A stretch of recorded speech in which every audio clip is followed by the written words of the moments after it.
All right. Hi, everybody.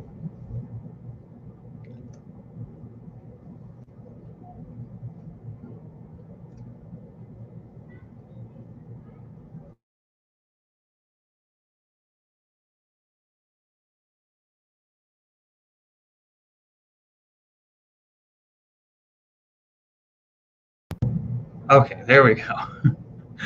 On my end, the screen went black for a second and I got worried. Anthony is here. Hello, Anthony. Hello, Alyssa. Thanks for joining us. All right. Well, good morning, everybody. Welcome to Curiosity Corner Live. My name is Andy. I wear bow ties because bow ties are cool. Every day at 10:30, every weekday at 10:30. Every time I make that announcement, I say every day, but it's every weekday at 10:30. We bring you live science content just like this. Science experiments, design challenges, behind the scenes stuff at the Great Lakes Science Center. I'm currently here at the Great Lakes Science Center. So if you like what you're seeing, make sure you leave a like and subscribe and ring that bell and you won't miss out. So today I'm going to be talking about art that you can make using math and a branch of mathematics that we call fractals. So first things first,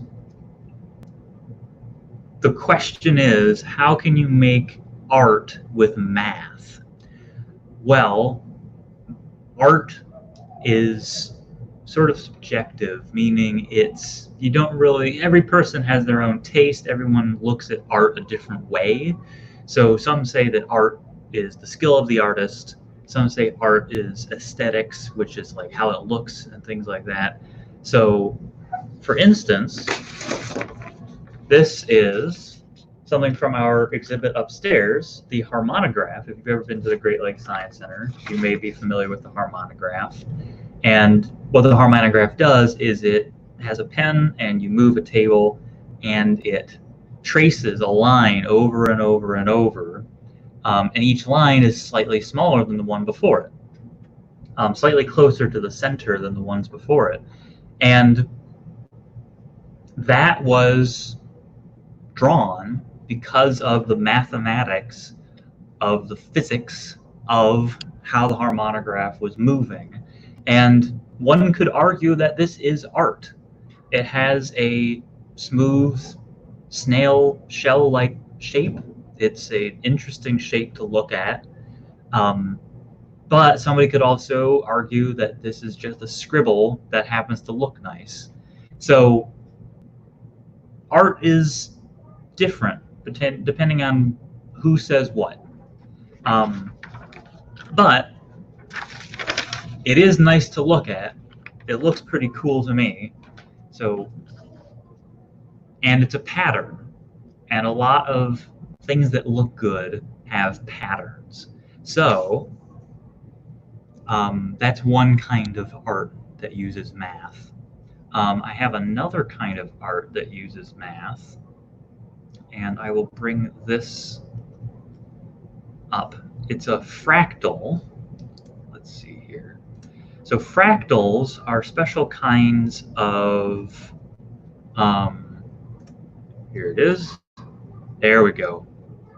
So this is a fractal called the Mandelbrot set. And a fractal is a special kind of, I'll call it a graph. It's a special kind of drawing that shows a certain pattern. So this specific set of numbers, I'll read you the description because the description,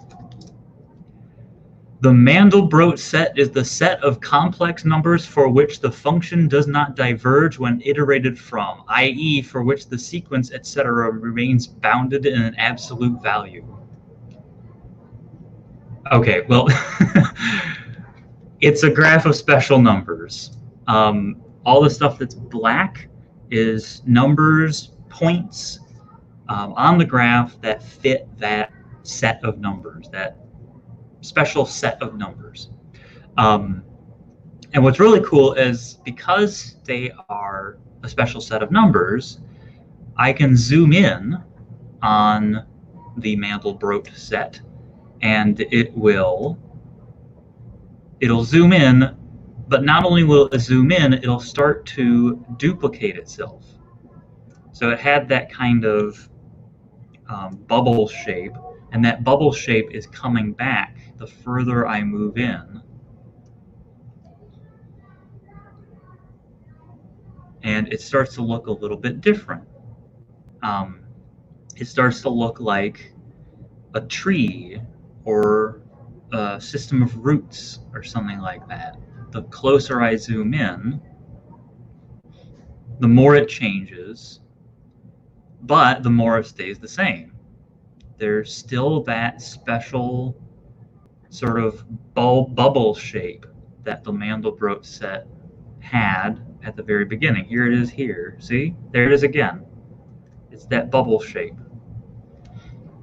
So that's what's special about this fractal, and most fractals like this. The further you zoom in, the more it'll kind of replicate itself. It'll look the same, but then there will be differences. And fractals use math. They're special graphs, and graphs use math to display what they're doing. I have another one here. This is a much simpler one. Very simple rules to this fractal. So I'll show you an image of that. Here I am again. Hello. I'm going to share a different image. So this is a different kind of fractal. This is a fractal called Sierpinski's Triangle. So unlike the Mandelbrot set that takes very complex numbers and makes a graph, the Sierpinski's Triangle can be made by taking an equilateral triangle, splitting it into 3, or technically 4 because there's that empty spot in the middle, and then splitting each of those triangles into 3, and then each of those into 3, and each of those into 3, and each of those into 3. You can do the Sierpinski's Triangle in a very similar way to the Mandelbrot set, where you graph a certain set of numbers. But you can also make this just by drawing it. So that's one kind of very simple fractal, Sierpinski's Triangle. It's one of my favorites. I have a fondness for this shape, the Triforce shape of 3 triangles with a blank triangle in the middle. Anyway, so those are all 2-dimensional fractals. This is something that you can do at home. You can try the Sierpinski's Triangle at home. You can also make one of these.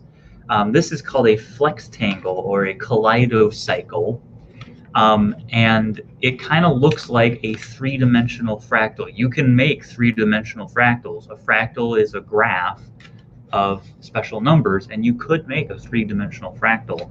This is a very simple one. It's a bunch of tetrahedra or pyramids stuck together, and if I twist it, so you can see there's that piece of orange tape on the top. If I twist it, that piece of tape is gone. If I twist it again, now it's mostly tape. And if I twist it again, it'll just keep changing. There's the original piece of tape.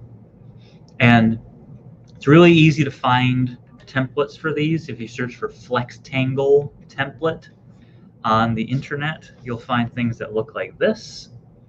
It'll give you instructions on how to make one.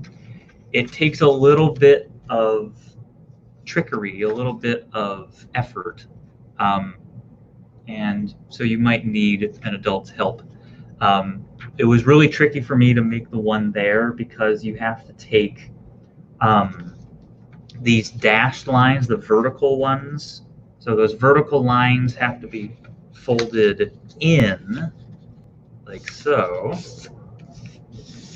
They have. Sorry, my radio was on. Those have to be folded in like that. So I'm folding all of those in. And then all of these, all the bold lines have to be folded out, sort of like that. And if you keep going that way, and keep going, and keep folding in and out, you will eventually come with this shape. If you have tape or glue, you can tape those things together and make this really cool object. So that brings me to your challenge for today. Give it a shot. Try to make your own fractal at home. You can try to make a flextangle or a variant on the flextangle. Definitely give it a shot because it's a little tricky to make a flextangle, but it is very rewarding. It's very cool when it finally works. So I want to see your results. Go ahead and share those on social media with the hashtag StayCurious, CLE, and show everybody your awesome creations. And join us. Whoop, just dropped off the table. Join us tomorrow. We have another awesome piece of science for you. It's going to be a lot of fun. So I hope you join us tomorrow. It will be absolutely amazing. So thank you very much. My name's Andy. Bow ties are cool, and stay curious.